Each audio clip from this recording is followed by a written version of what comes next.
জয়গুরু সকলকে রানন্দিত জয়গুরু। আজ পয়লা ভাদ্র, পরম প্রেমময় শ্রী ঠাকুর অনুকূলচন্দ্রের পবিত্র জন্মমাস। পবিত্র শ্রাবণ পরিক্রমা, শ্রাবণ মাস, শ্রী 12 কলমের জন্মাস পেরিয়ে গেল।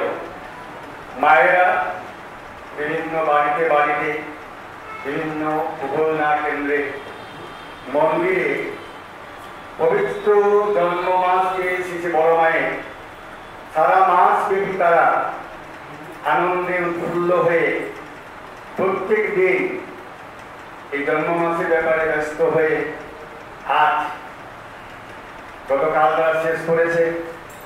আজ শ্রী ঠাকুরের এই পবিত্র জন্মমাস ভাদ্র পরিক্রমা প্রথম দিন। আমরা যারা মন্দিরে আছি, প্রতিনিয়ত মন্দিরে ঠাকুরের সেবায় আছি।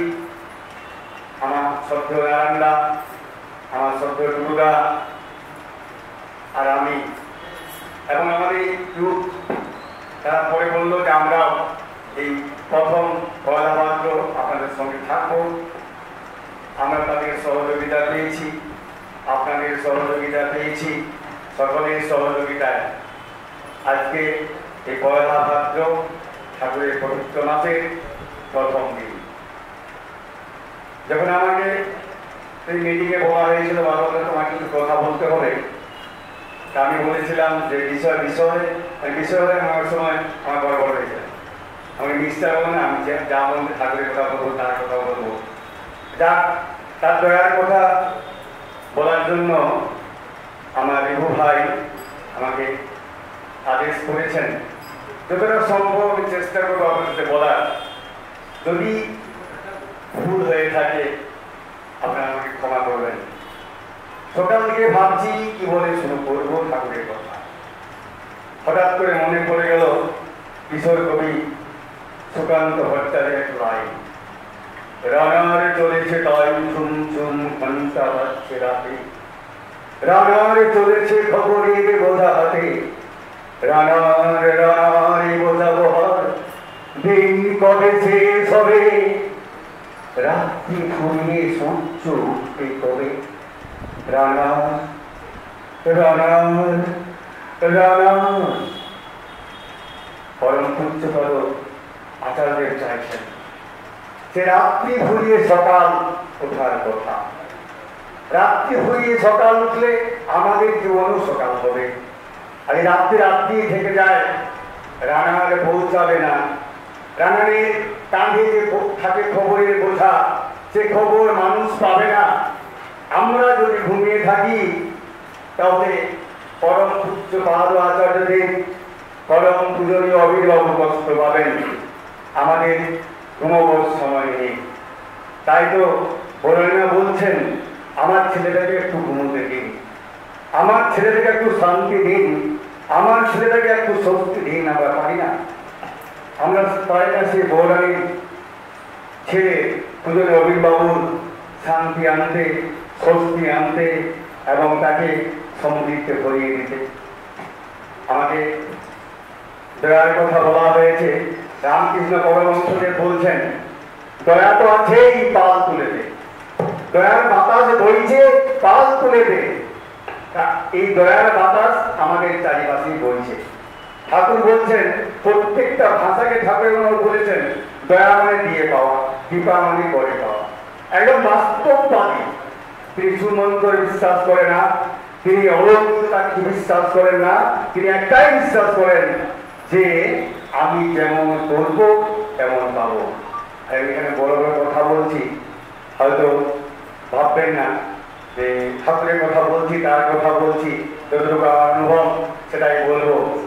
তো তার দয়া এই যারা আজ এই সৎসঙ্গ জগতে ঠাকুরের নাম নিয়ে, সৎনাম নিয়ে, দীক্ষা নিয়ে, এমন কেউ নেই এখানে, এমন কেউ নেই বিশ্বে যে বলতে পারবে না তার দয়া থেকে বঞ্চিত হয়েছে।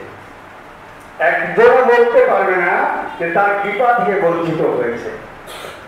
আমি আমার জীবনে বেশি কিছু অভিজ্ঞতা আমার নেই, সামান্য কয়েক বছর 12 বছর দীক্ষা নিয়েছি, এই দীক্ষা নিয়ে চলছি। তো দয়ার কথা বলতে গেলে অজস্র সময় শেষ হয়ে যাবে। আজ আমি এখানে দাঁড়িয়ে কথা বলছি, আজ আমি এখানে দাঁড়িয়ে তার কথা বলছি, আজ আমি এখানে দাঁড়িয়ে আপনাদের সামনে কথা বলছি, এটাই তার কারণ 2015 সালে 28 অক্টোবর যখন আমি সৎকর্মে জন্ম নিলাম আমার পরমপূজ্য আচার্যদেবের মাধ্যমে, 28 অক্টোবর সৎকর্মে জন্ম নেওয়ার পরে 11 নভেম্বর আমার এক মারাত্মক রোগ, মারণ রোগ শুরু হয়েছিল। যে রোগটাতে ডক্টর সামন কুণ্ডু বাঁকুড়ার তিনি আমার জানার বলেছিলেন যে 1 লাখে 1 জন বাঁচে, ম্যালেরিয়া পিএফ ভাই 1 লাখে 1 জন বাঁচে, যদিও বাঁচে সে সারা জীবন পঙ্গু হয়ে থাকবে, যদিও বেঁচে যায় তো সারা জীবন সে পঙ্গু হয়ে থাকবে। তার সেই কথাটা পরম প্রেমময় শ্রী ঠাকুর অনুকূল চন্দ্র মিথ্যে করে দিয়েছেন। কারণ আজ আমি সশরীরে আপনাদের এই মন্দিরে ঠাকুরের সেবা করে যাচ্ছি, আমি সেই ব্যক্তি। যে সময় বাঁকুড়া থেকে 6 জন ছিলাম ম্যালেরিয়া পেশেন্ট, 5 জনই আজ 12-13 বছর হয়ে গত হয়ে গেছে। তো ঠাকুরের দয়ার কথা বলতে গেলে শেষ হবে না। ঠাকুরের দয়া কি পেয়েছি আমি, আপনারা কি পেয়েছেন, এগুলো বলতে শেষ হবে না। একটা আমি আজ কথা বলছি, আষাঢ় মাসে আলোচনায় বেরিয়েছি কথাটা, ওটা বলে আমি শেষ করলাম। অনেক সঙ্গীত আমি অপেক্ষা আছেন, অনেকে এসছেন। তো আমাদের তৎকালীন কন্দর্প রঞ্জন স্বামী তিনি ঠাকুরের থাকেন, সেটি বড়টা আছেন, ঠাকুর নেই। তো তিনি যখন বাড়ি থেকে বেরোতেন মা বলতেন আজ চাল নেই, আজ চাল নেই। তিনি বেরিয়ে যেতেন, আবার সেখানে বাড়িতে কাজ করতেন, ফিরে আসতেন, খাবার দিতেন। তো 1 দিন 2 দিন 3 দিন 4 দিন সে মা বলেছেন চাল বাড়ন্ত। সেদিন তিনি কোনো একটা থেকে 50 টাকা ধার নিয়ে বেরিয়েছেন চাল কিনবেন আসার পথে। তো শ্রী ঠাকুর প্রণাম করেছেন, শ্রী বড়মা প্রণাম করেছেন, শ্রী বড়দার কাছে গেছেন প্রণাম করার জন্য।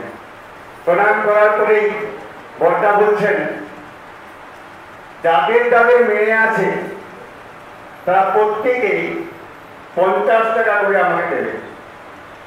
যাদের যাদের মেয়ে আছে তারা প্রত্যেকেই 50 টাকা করে আমাকে দেবে, কারণ আশ্রমিক এক কন্যা বিয়ে হবে, তার বিয়ে দেওয়ার জন্য আশ্রয় হয়ে বিয়ে হচ্ছে। অমরটা আছে কন্দর্প রঞ্জন স্বামী 50 টাকা খবর থেকে বের করে বড়দা কিনতে যাবে। শিশি বড়দা বলছি এটা না, আমি আস্ত পয়সা চাই, আমি আস্ত পয়সা চাই। তো স্বামী কি বললেন, ভিক্ষে দেবে বললেন। তো তখন 50 টাকা মানে 50 টাকা ভিক্ষা করা বিশাল ব্যাপার। 1 টাকা 2 টাকা এই করে করে দেখা গেল তার 50 টাকা হয়ে গেল। এরপর তিনি গিয়ে বড়দাকে প্রণাম করে সে 50 টাকা দিলেন। বড়দা খুশি হয়ে সে 50 টাকা গ্রহণ করলেন। তারপর তিনি গেছেন বাড়িতে, যথারীতি খাবার দিতে বসেছেন, খাচ্ছেন। মাছ বসে বলছেন ওই মা তুমি তো আমাকে জিজ্ঞেস করলে না যে চাল কোথায় পেলে, তুমি তো আমাকে জিজ্ঞেস করলে না চাল কোথায় পেলে। তো স্বামীটা বলছেন তোমার হয়তো চাল তোলা ছিল না, সকালে মনিদা এসেছিল, মনিদার সেবলা তৎকালীন বেদান্ত ভিত্তিছিয়া, তিনি এসে বললেন ঠাকুর আমাকে রাত্রে স্বপ্নে বলেছেন স্বামীর বাড়িতে 1 বস্তা চাল পৌঁছে দিবি, স্বামীর বাড়িতে 1 বস্তা চাল পৌঁছে দিবি। আমি তাই আপনার বাড়িতে 1 বস্তা চাল নিয়ে এসেছি। অর্ধেক খাবার খেয়েছেন, মা পাশে বসে আছেন, সবাই হতবাক। সবাই নির্বাক, স্বামী চাইছে স্ত্রীর দিকে আর স্ত্রী চাইছে স্বামীর দিকে, কথা হচ্ছে না, অবাক হয়ে গেছেন।